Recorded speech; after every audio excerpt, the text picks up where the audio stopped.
배추김치 검색했을 때 깍두기에 대한 내용이 나오면 안 되는 거죠. 배추김치 검색했을 때는 배추김치에 대한 내용들과 이미지만 있어야 되는 거죠. 네이버에서 가져온 자료에 의하면은 노출 순위의 결정 요인은 입찰가 곱하기 품질지수라고 합니다. 즉 빠른 시간 안에 소비자의 눈길을 끌어야 하는 것이 중요한데 어그로를 끌 수 있어야 합니다.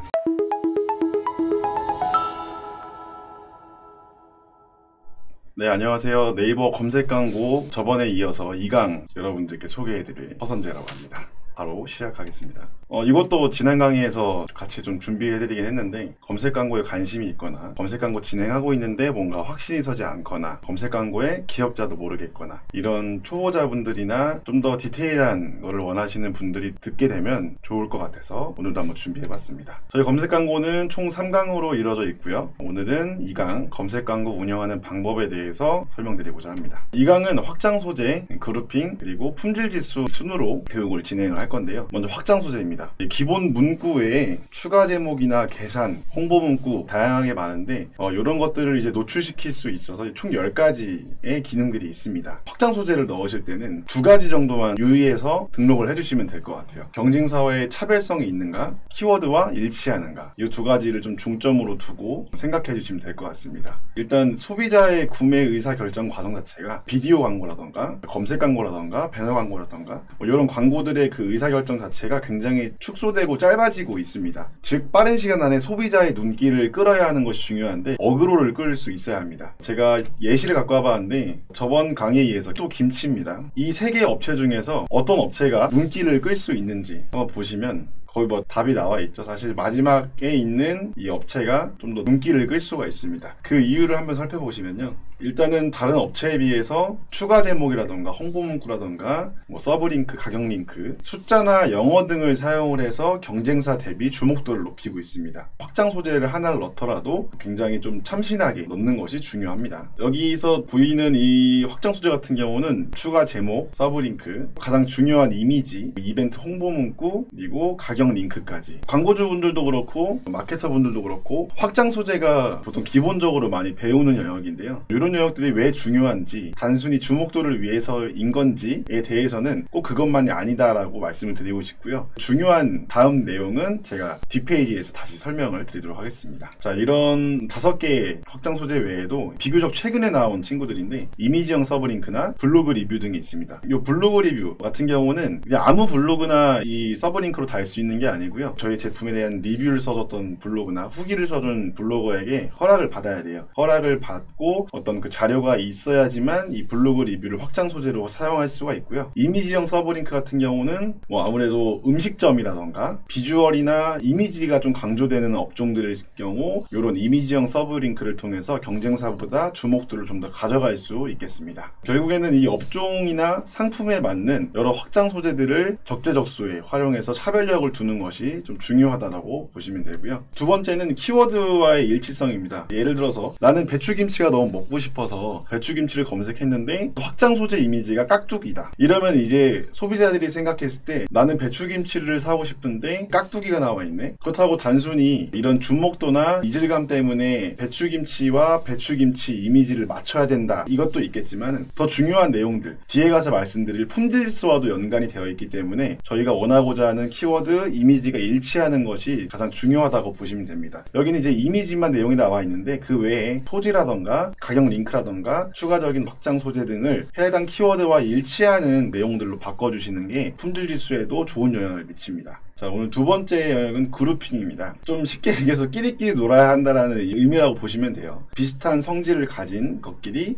묶어서 관리하는 것. 요거를 굳이 하는 이유는 효율성, 그리고 편리성. 효율성 같은 경우는 처음에 세팅을 할 때는 조금 힘들 수도 있어요. 왜냐면은 각 그룹마다 특성이 달라야 되고 들어가 있는 키워드가 달라야 되고 간혹 가다가 실수해가지고 중복되는 키워드를 넣을 수도 있고 여러 가지 조금 시행착오를 많이 겪어야 되는데 그룹핑을 해놓게 되면은 결국에 효율성을 가져갈 수가 있고 추후에 관리할 때 굉장히 편합니다. 그리고 수천 개의 키워드를 하나하나 다 입찰가를 조정해 가면서 관리한다? 요거는 광고는 사실 인공지능 AI가 아닌 이상은 사람이 하기에는 굉장히 힘든 영역이죠. 요즘 뭐 네이버스라던가 이런 솔루션들이 나와 있지만 그렇지 않은 분들에게서 있어서는 굉장히 좀 힘들다, 거의 불가능한 영역이다라고 보시면 됩니다.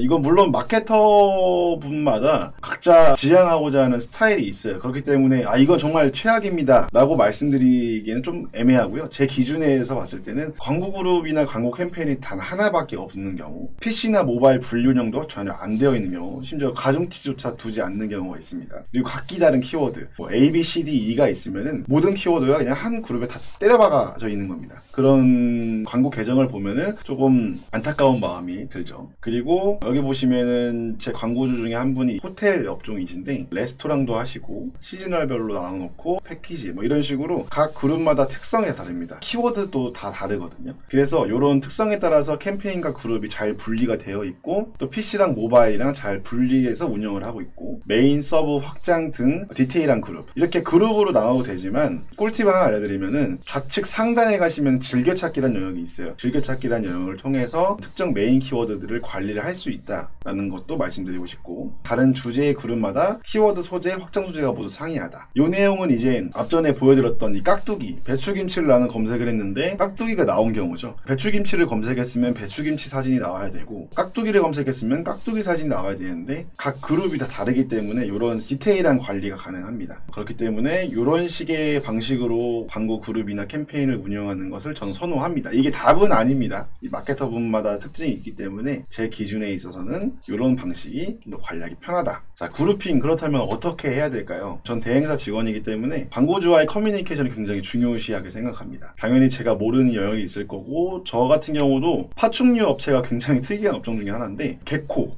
이 과수 개코 말고 개코라는 게 도마뱀 종류더라고요. 거북이도 육지 거북이 있고 바다 거북이 있고. 근데 그런 거를 사실 광고주분이 정말 친절해서 하나하나 다 알려주시면 좋겠지만, 보통은 사업을 하시는 분들이다 보니까 굉장히 바쁘세요. 저 같은 경우는 구글링을 되게 많이 이용을 하고요. 그 업체의 상세 페이지를 보면은 그 해당 상품이나 서비스에 대한 내용이 자세히 적혀져 있습니다. 그래서 그걸 토대로 키워드를 뽑아내기도 하고요. 실제로 이런 것들을 사용하시는 이제 커뮤니티가 있어요. 오픈 카톡 채팅방이라던가 아니면 어떤 카페라던가 이런 거를 통해서 그분들이 직접 사용하시는 언어라던가 키워드를 거기서 아이디어를 많이 얻는 편입니다. 그런 것들을 통해서 그룹핑을 진행하시면 좀 더 수월하게 하실 수가 있을 것 같습니다. 예시를 갖고 와봤는데요. 연령이나 성별, 긍정, 부정, 시즈널, 메인과 서브, 그리고 상품의 속성과 관련되어 있는 키워드들, 광고주 중에서 유산균 업체가 있습니다. 연령을 붙이면 0개월 유산균, 그래서 뭐 1개월이 될 수도 있고 2살이 될 수도 있고, 그리고 아기 유산균, 긍정은 유산균의 효과, 유산균 장점, 부정 키워드, 뭐 유산균 부작용, 유산균 단점, 시즈널과 합쳐지게 되면 환절기 유산균, 봄 유산균, 가을 유산균, 겨울 유산균 등이 될 수 있겠죠. 상품의 속성과 맞추면 변비 유산균, 뭐 김치 유산균도 있고 모유 유래 유산균도 있고요. 유산균 스틱, 가루 유산균, 액체 유산균, 이런 식으로 여러 가지 예시들을 통해서 그룹핑을 하는 방법을 알아봤습니다. 제가 유산균을 갖고 왔지만 각 업종에 맞는 키워드 속성을 잘 뽑아서 세부 키워드, 확장 키워드 운영해 주시면 더 효율적으로 광고 관리 해줄 수 있을 것 같습니다.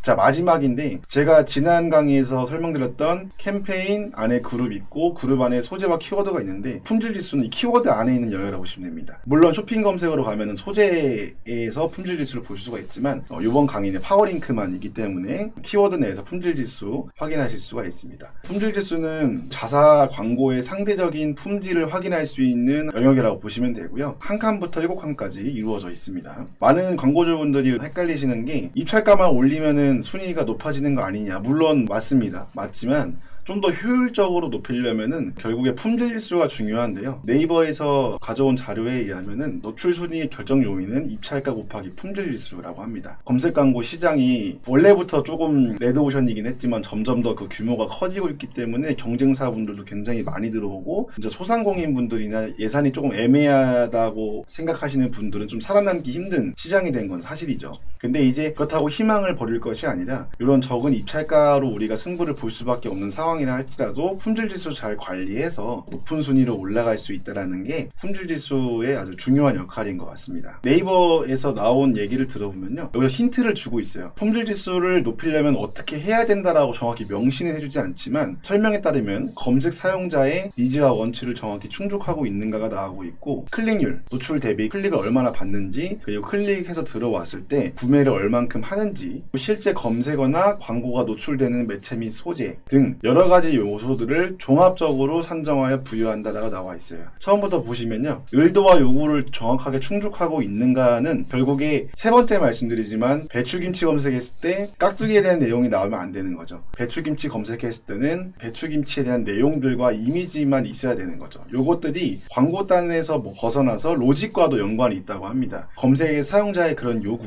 그리고 의도와 일치해야 되는 것이 가장 중요하고요. 클릭률은 처음에 말씀드렸던 어그로, 영어를 사용하든지 경쟁사와 차별력을 둔다든지 1강에서 말씀드렸던 소구점을 잘 잡아서 우리 자사의 경쟁력을 좀 더 차별력 있게 노출시킬 수 있느냐, 그러니까 어그로를 끌 수 있느냐. 그래서 순위가 좀 낮더라도 또는 동일한 순위일지라도 타사 대비해서 많은 클릭을 받을 수 있는가가 이 클릭률일 것 같고요. 전환율 같은 경우는 이건 사실 근본적으로 경쟁사 대비해서 상품 및 서비스가 좀 차별화된 것이 있어야겠죠. 그리고 그거를 좀 더 보여줄 것이 상세 페이지겠죠. 상세 페이지의 내용이 얼만큼 잘 설명이 되어 있는지, 이런 것들도 전환율에 가장 큰 영향을 미칩니다. 그래서 이런 요소들을 제가 이미지를 갖고 온 것처럼 노출 매체를 어떻게 설정하는지, 클릭률과 전환율이 어떻게 나오는지, 소재는 잘 설정이 되어 있는지에 따라서 품질 지수의 칸수가 달라진다라고 보시면 됩니다. 되게 간단하게 설명을 했는데요, 1강하고 2강을 진행하면서 결국에 저희가 캠페인과 그룹 키워드 및 소재를 설정하고 2강에서는 확장 소재와 그룹핑에 대한 말씀을 드렸는데, 이런 부분들이 잘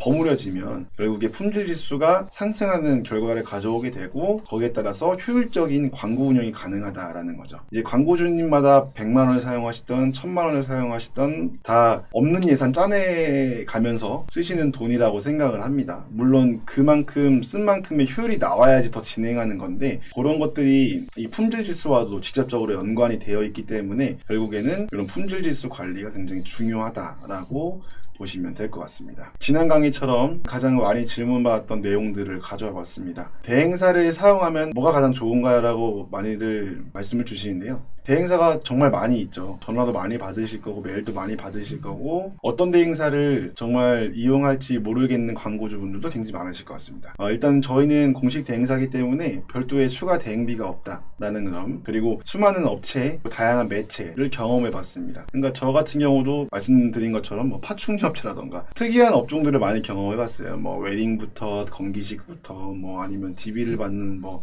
주식이라던가 이런 업종들을 많이 경험해 보면서 이 업종에는 어떤 매체가 잘 어울린다, 현재 이 시장은 이러하니까 이런 매체를 사용하면 좋겠다, 업체나 업종의 특성에 맞게 저희가 좀 더 다양하고 좀 알맞는 매체를 소개시켜 드릴 수가 있죠. 광고주가 성장을 하는 데 있어서 좀 더 도움을 드릴 수 있다라고 말씀을 드릴 수 있을 것 같습니다. 말씀드린 것처럼 이제 네이버, 제가 지금 네이버 강의를 하고 있는데 네이버뿐만 아니라 업체에 맞는 다양한 매체를 한 번에 운영이 가능하다라는 장점이 있다고 생각하시면 됩니다. 두 번째 질문이죠. 좋은 대행사 선정법. 요거는 개인적으로 봤을 때는요, 사람 대 사람 관계이기 때문에 커뮤니케이션이 되게 잘 돼야 된다고 생각을 하고요. 두 번째로는 그 대행사가 우리 업종에 얼마만큼 관심을 갖고 뭐 성과를 위해서 노력하고, 또 분석이나 보고나 제안 능력 등 되게 다양한 영역들을 보셔야 될 거라고 생각을 해요. 근데 이제 중요한 거는 이런 영역들이 사실 비교를 해보려면은 메일링이나 전화도 좋지만 얼굴을 보고 커뮤니케이션 할 수 있는 미팅도 좋은 대행사를 선정하는데 도움이 되지 않을까 싶습니다. 저희 AMPM 글로벌에서는 화상 미팅 언택트 시대에 맞춰가지고 잘 진행을 하고 있기 때문에 언제든지 화상 미팅 요청을 하시면 저희가 도움을 드리고 있으니 참고해 주시면 좋을 것 같습니다. 1강, 2강은 이걸로 마치고요. 다음 강의에서는 우리가 네이버 캠페인부터 키워드 세팅까지 전부 진행을 했는데 이제 보고서를 볼 줄 알아야 됩니다. 그래서 보고서에 대한 내용들을 소개를 해드릴 거고요. 추가적으로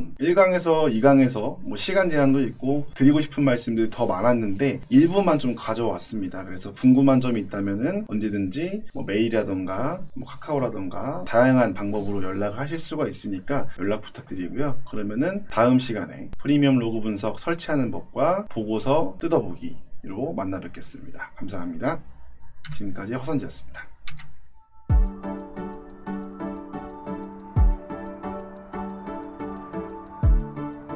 구독과 좋아요는 컨텐츠 제작에 힘이 됩니다.